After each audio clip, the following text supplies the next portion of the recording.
Assalamualaikum warahmatullahi wabarakatuh. Ketemu lagi dengan channel Ruang Matematikaku.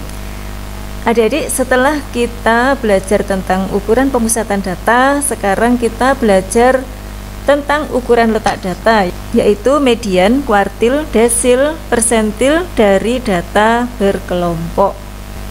Dengan adanya ukuran letak, maka kita dapat menyebutkan letak setiap datum dalam sebuah data terurut. Misalnya, apakah sebuah datum masuk pada 50% bagian pertama ataukah kedua?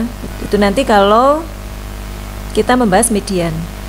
Atau 25% pertama, kedua, ketiga, ataukah 25% yang keempat?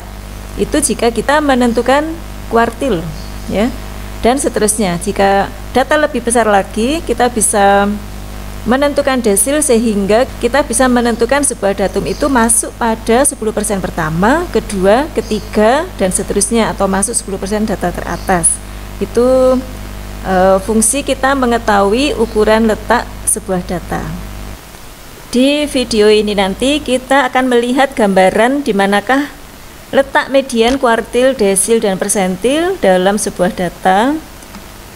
Kemudian kita lihat rumusnya, juga contoh-contoh cara menentukan median, kuartil, dan desil dari data pada tabel distribusi frekuensi kelompok, ya. Oke. Nah, di sini yang pertama adalah median, yaitu nilai yang membagi data terurut menjadi dua bagian yang sama. Jadi di sini ada data terurut, kemudian nilai yang membagi dua sama panjang itu adalah median. Rumusnya, median sama dengan tepi bawah kelas median ditambah setengah dari N adalah banyaknya data, dikurangi frekuensi kumulatif sebelum dibagi dengan frekuensi median kali panjang kelas. Kemudian berikutnya kuartil, yaitu nilai yang membagi data terurut menjadi 4 bagian yang sama. Gambarannya di sini ada 3 pembatas. Masing-masing kita sebut dengan Q1 atau kuartil bawah, kemudian Q2 dan Q3. Jadi kalau kita perhatikan di sini, ternyata Q2 posisinya lurus dengan median, ya, jika panjang datanya sama. Jadi Q2 bisa juga kita sebut dengan median.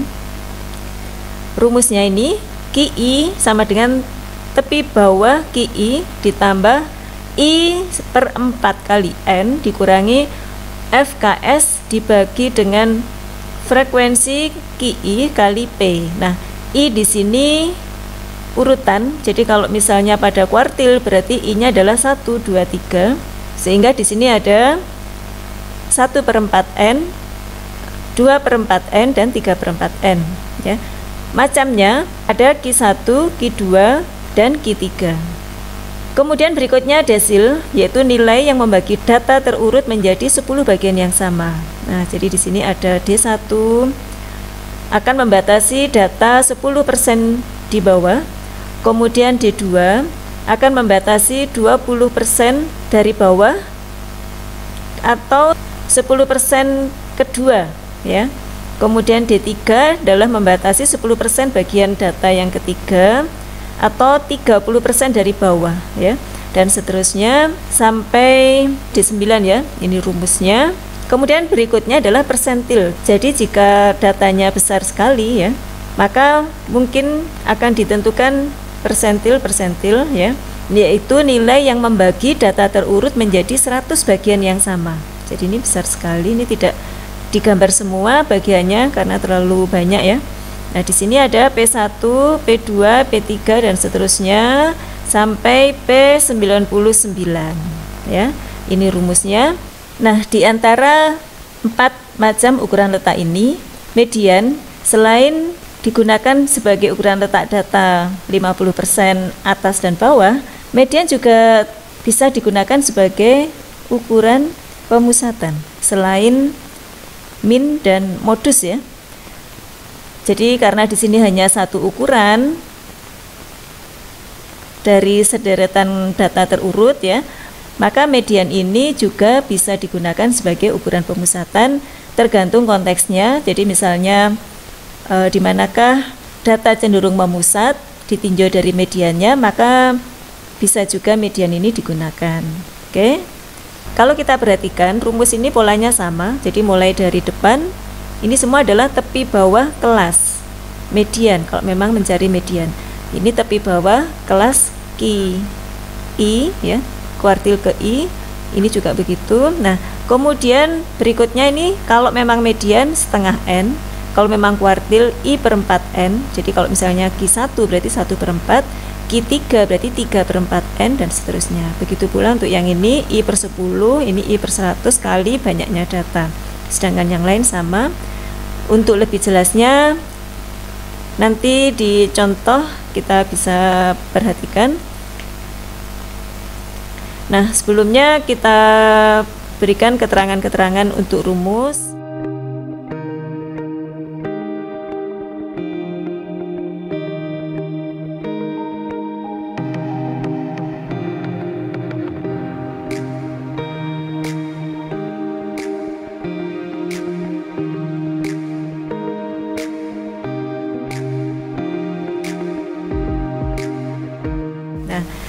Kita perhatikan contoh yang pertama, tentukan median dari data pada tabel berikut.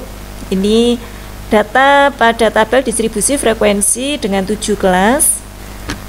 Nah, langkah-langkah menentukan median yang pertama adalah menentukan kelasnya dulu.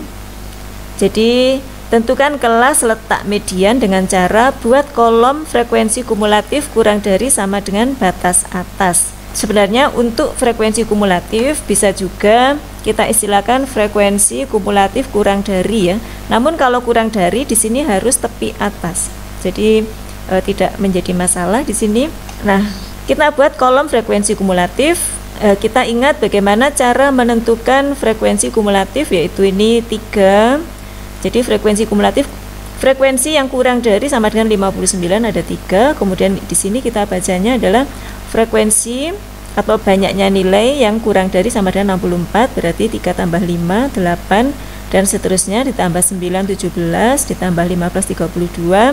Nah, frekuensi kumulatif di kelas terakhir itu adalah menunjukkan N, banyaknya data ya. Jadi ini sama saja dengan sigma F nya adalah 50 atau N sama dengan 50 ya.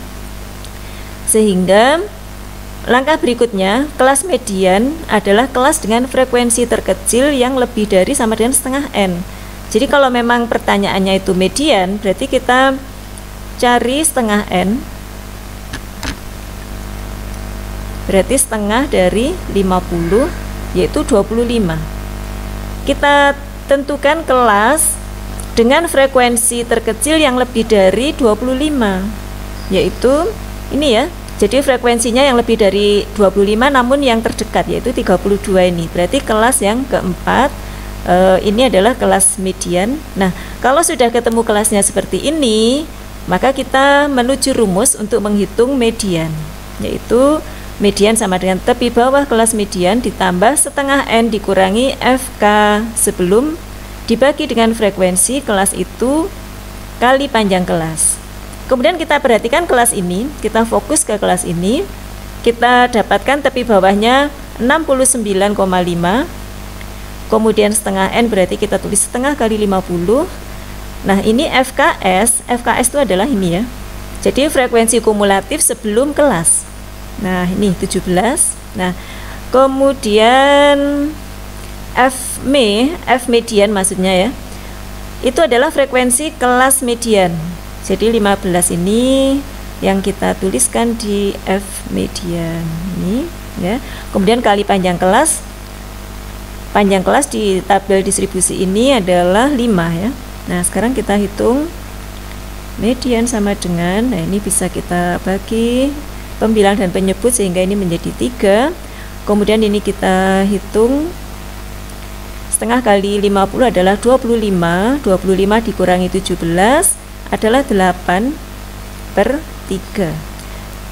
Kemudian kita tampilkan dalam desimal, berarti 69,5 ditambah 22/3 atau 2,67, yaitu hasilnya ini 7,173 72 ya. Nah, jadi medianya sudah ketemu untuk data ini, yaitu nilai 72,17. Nah, ini juga akan kita cek jika hasil perhitungannya di luar kelas 70 sampai 74, maka ini pasti ada kesalahan hitung ya. Nah, di sini ada di dalam kelas, jadi kemungkinannya bisa benar. Asal kita teliti menghitung, pasti benar ini jawabannya median. Oke. Nah, sekarang contoh yang kedua, kita akan menentukan kuartil bawah dari data pada tabel distribusi frekuensi kelompok ini. Nah, langkah-langkahnya sama, yaitu yang pertama kita tentukan kolom frekuensi kumulatif, kemudian perbedaannya hanya di sini. Dalam menentukan kelas Q1 berarti kita akan hitung dulu letaknya itu adalah di 1/4 N, yaitu 1/4 dari 50, 12,5 ya. Nah, berarti kita cari frekuensi kumulatif terkecil yang lebih dari 12,5, yaitu kelas yang ketiga. Jadi 17 ini adalah FK terkecil yang lebih dari 12,5. Nah, kalau kelasnya sudah ketemu, kita sekarang menghitung Q1 dengan rumus. Q1 sama dengan tepi bawah Q1 ditambah 1/4 N dikurangi FKS dibagi dengan F Q1 kali P. Nah, kita tentukan masing-masing, yaitu tepi bawahnya adalah, tepi bawahnya di sini ya, 64,5, kemudian 1/4 N berarti kita tulis 1/4 dari 50, kemudian FKS frekuensi kumulatif sebelum berarti ini ya 8, kemudian frekuensi kelas itu sendiri adalah 9 ini. Oke, panjang kelasnya adalah 5. Kemudian kita selesaikan hitungannya. 64,5 ditambah 1/4 kali 50 adalah 12,5, kemudian per 9 kali 5. Q1 sama dengan 64,5 ditambah ini 12,5 dikurangi 8 adalah 4,5. 4,5 dibagi 9 setengah ya. Jadi setengah dari 5, yaitu 64,5 ditambah 2,5. Kita ketemukan Q1 adalah 67 ya. Nah, 67,0. Jadi tepat. Nah, di sini sudah ketemu kuartil bawah atau Q1 dari data pada tabel ini ya. Nah, satu kali lagi contoh, yaitu tentukan desil ke-8 dari data pada tabel berikut.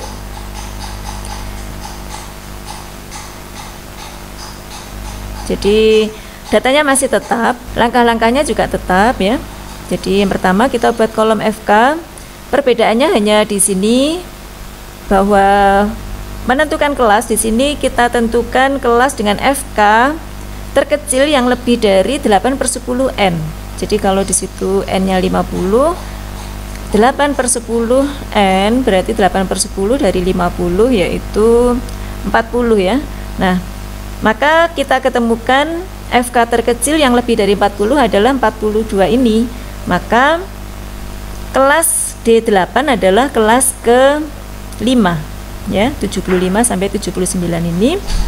Nah, kalau sudah ketemu kelasnya, kita menghitung D8 dengan rumus.